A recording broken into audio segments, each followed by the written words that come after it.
first, let's start with location. Where are we on the map? You see New Zealand is way down there aside from Australia. It consists of two main islands, the North Island, where most people live, and the South Island, which is only about 20% occupied.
I believe so.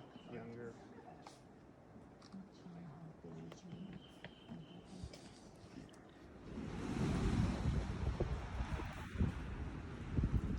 And this is where the first Moray sailed into New Zealand.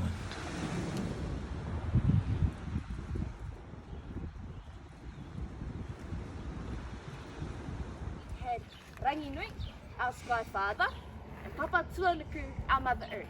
So they were held tight in embrace, and then trapped in between them were all of their children. So their children, they had no light and no room to grow, and decided they would try and push their parents apart. All of the siblings tried to push their parents apart. None of them succeeded until Tāne Mahuta, who you went and met last night. So Tāne Mahuta, our elemental god of the forest, he pressed his strong shoulders up against his mother, his long legs towards his father. He pushed, and with the help of karakia, with the help of prayer, brought us into the world of light, Te Whaiau Daumara. From our creation story came all of our pūrākau, our stories, some we are going to talk about today. So this interactive journey showed us all these statues and people. Then went inside a theater that had great presentation. Wonderful.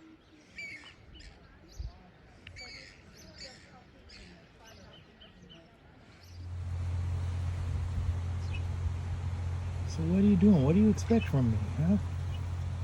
Huh? You guys are all bringing your friends too. Very pretty little birds. You were nice little ducks, but don't have anything for you.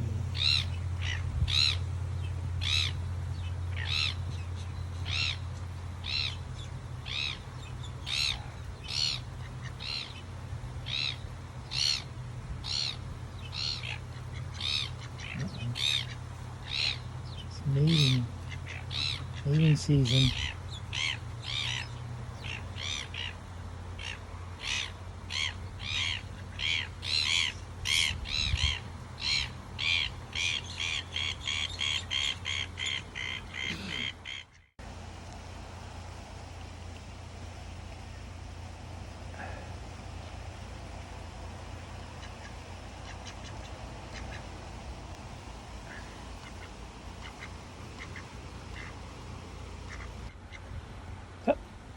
Stop it.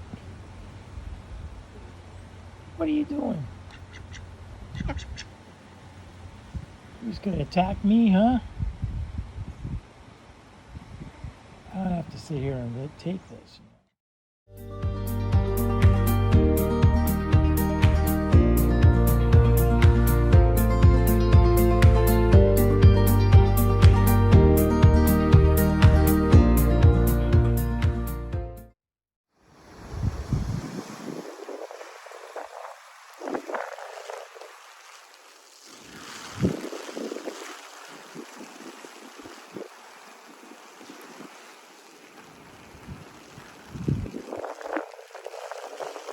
So fun fact about these birds, They only nest in trees like this overhanging the water because the baby chicks normally fail to fly on their first, second and third attempt.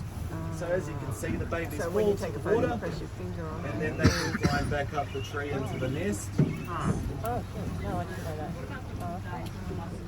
Rory, the ones with the tiny little blue spots are New Zealand snappers. And there is that one there, the sort of bluish one, that is Ravelli. They go amazing in ceviche.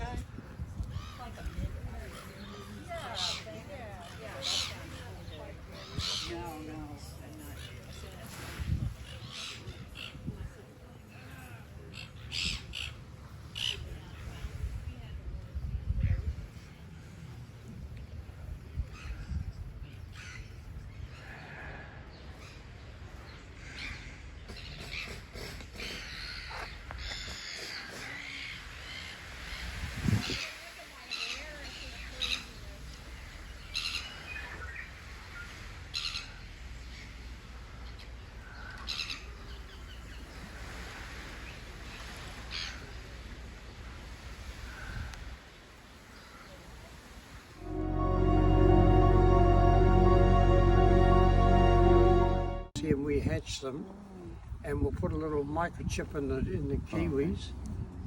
But the only ones that I will ban occasionally will be the albatross. We get a few of those coming here as well, the royal albatross and that sort of thing. So how did you learn how to do all this? Well, I'm an ex-heavy haul truck driver, so had to learn in a hell of a hurry. You learn very quickly. You know, you pick up a bird and you think, oh, I'll pick that little bird up, and he bites you and gives you a hard time. And then you realise, well, I've learned now to be careful with those ones. These ones here, although I handle them without gloves, it doesn't harm them, it doesn't frighten them as much. But believe you me, if they get you, you wish you'd had a pair of gloves on. It's a bit like when we were young, you want to listen to your motor of a car, you got a big screwdriver and put up against your ear and touch it on the block. You can pinpoint the noise, and that's the same how his bill works. Yeah. And when I go around visiting schools, I take him around New Zealand visiting schools, I normally fly with Air New Zealand, and he's allowed on the aircraft with me, not in the cargo hold. So he sits in a little cardboard box down by my feet.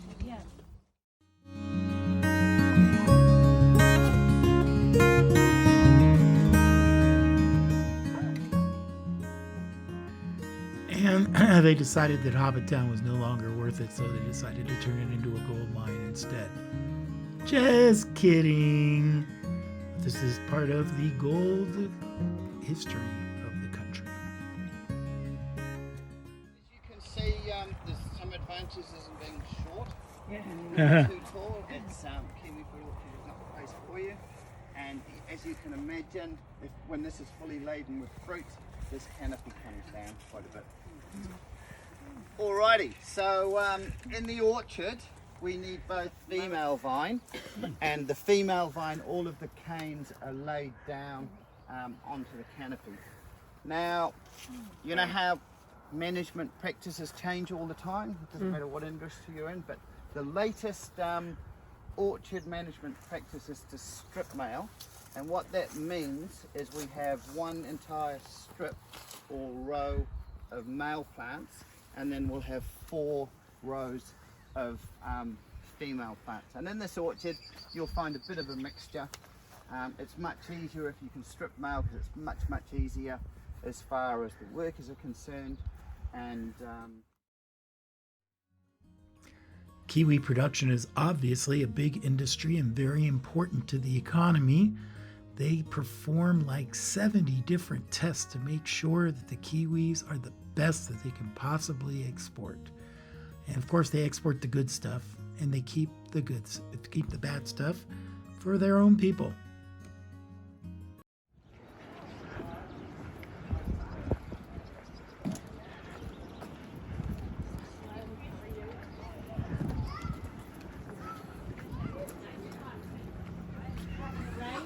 Alright, is everybody comfy? Yeah. This is beautiful. Should we take this guy? Ah. no, I'm not going. No? Who built this? Who built this?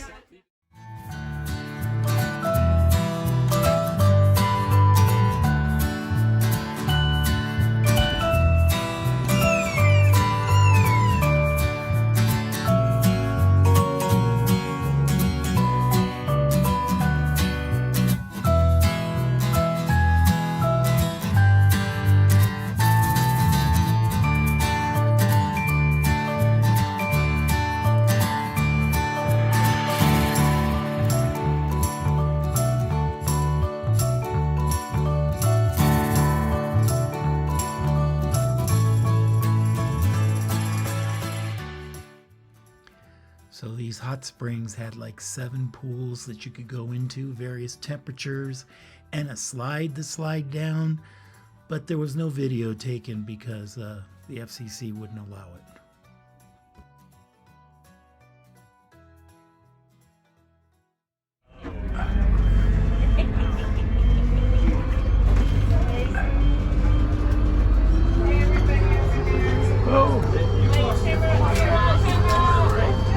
That was a shift ashore, but it was up in the San Juan Islands, and it was wrong. Cheers. Thank you. Cheers, everyone. Cheers! I'll get Cheers. a picture. I'll try and get a picture with the seats out, with you all Yeah, looking. this is like With you all looking.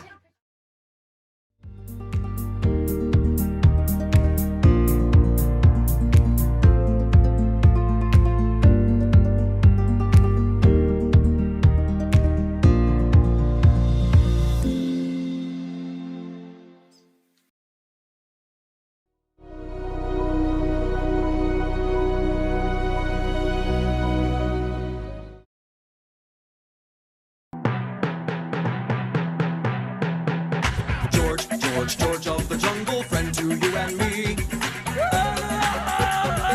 Watch out for that tree. Here he comes. Here he comes. Here's Johnny. Now when he gets in a scrape, he'll make his escape with the help of his friend, an ape named Ape. And then away he'll schlep on his elephant chef while Maggie and Ursula stay in step.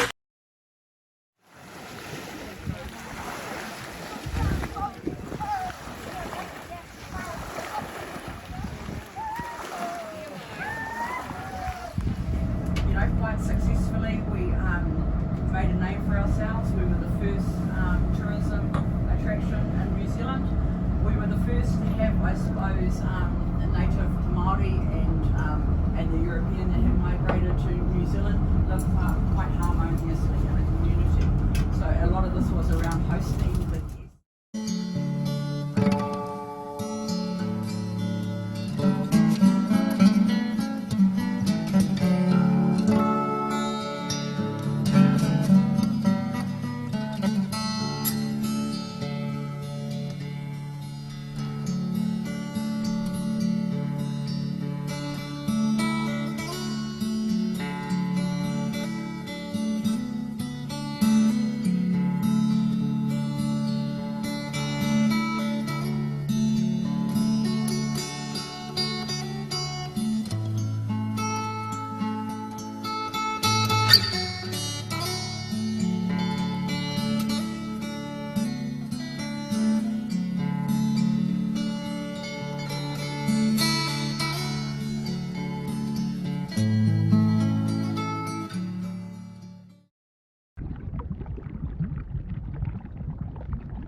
Champagne Pool.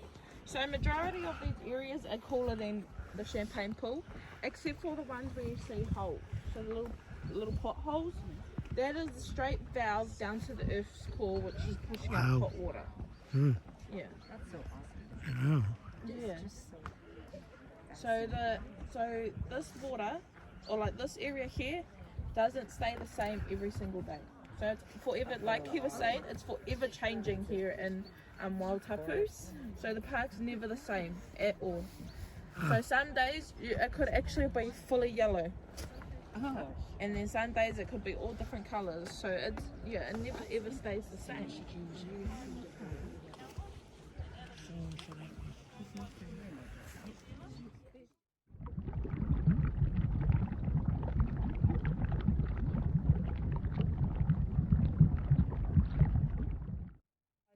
You got starlings, swallows, and there's one more, I can't remember its name, that take their eggs in there in the hibernation time to keep their babies warm, because it's a natural way of keeping them warm. Lovely idea. Yeah. They learned that, didn't they? Yeah. So, but the birds can't take all the credits for the hole, so those were already created, and they've just made them their homes. Yeah, that's good. That's great. Is it sulphur? I think the No, it's green. So this is, yeah. Yeah, really. So the way it gets its colour is from the...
Table, we have a nice easy chair, we have the bedroom, or bed, nice wood, rustic decor, and then of course the balcony.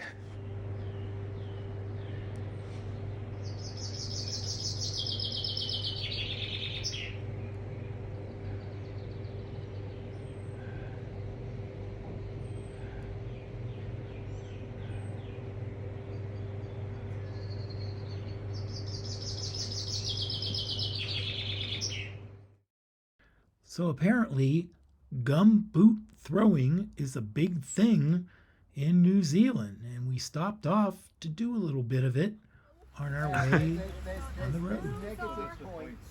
Negative points for going onto the railway line, which is behind that. I have seen this action too. So you're going to just work out yourselves how you're going to. So this is the line right here. Okay? So no stepping beyond that line. I've seen all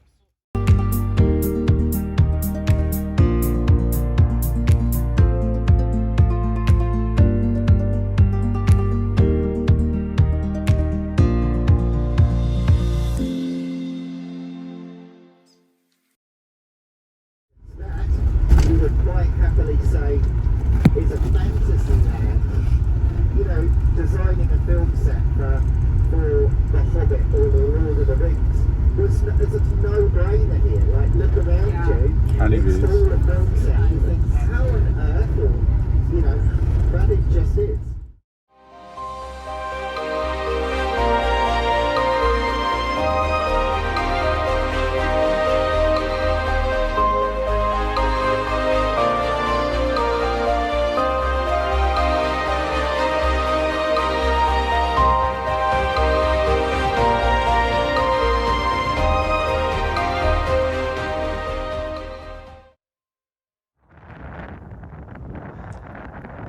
As you can hear, it is quite windy here, and the vibe is sort of, as I pan here, like San Francisco. Reminded me an awful lot of it, and it is a wonderful place to visit. Of course, this day was not the best.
Old mate Pete. So he's got a beautiful house in Miramar. So what happened is him and his mate Richard Taylor and Jamie Salzberg built a whole lot of multi-million-dollar facilities over there. So they've got pre- and post-production. We've got Stone Street Studios, Park Road post-production, Witter Digital, Witter Effects, Roxy Cinema.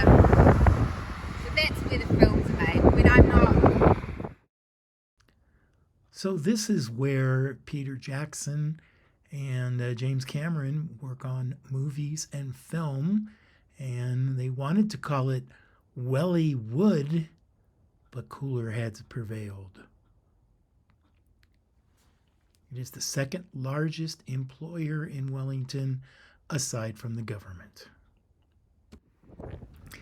So this e-bike tour was 4 hours, 15 miles, lots of stops to explore the wonderful scenery and some interesting places. And it was a highlight of my day. It was October 25th, so it's the day before my birthday, but very good.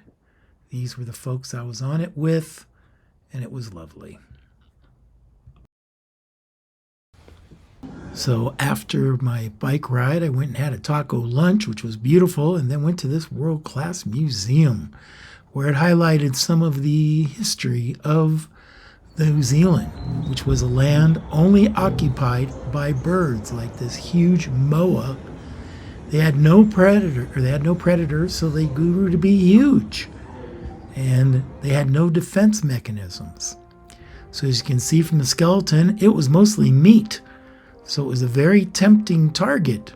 The only predator it had was this huge Haas eagle, whose powerful tendons would crash down upon the pelvis of these moa and crush them and break them so they couldn't walk, and then they would feast on them.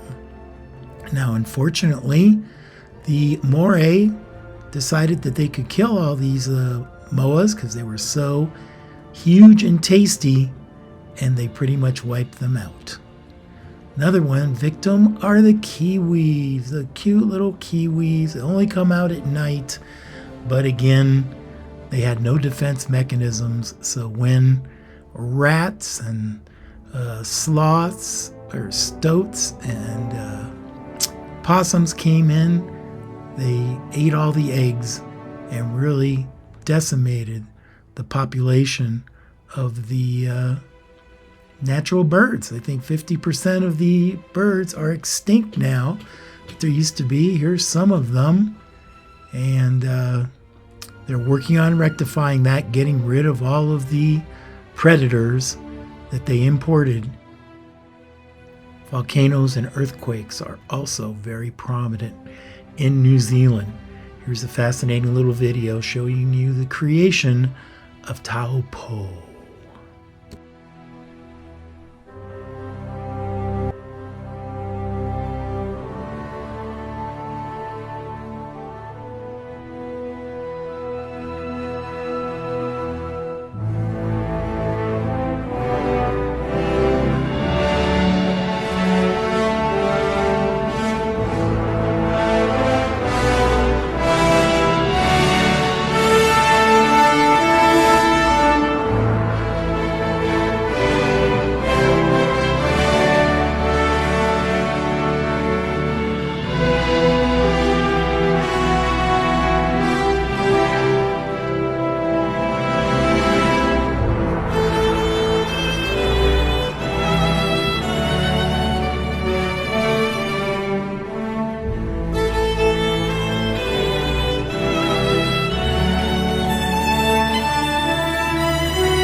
So that concludes my adventures on the North Island of New Zealand.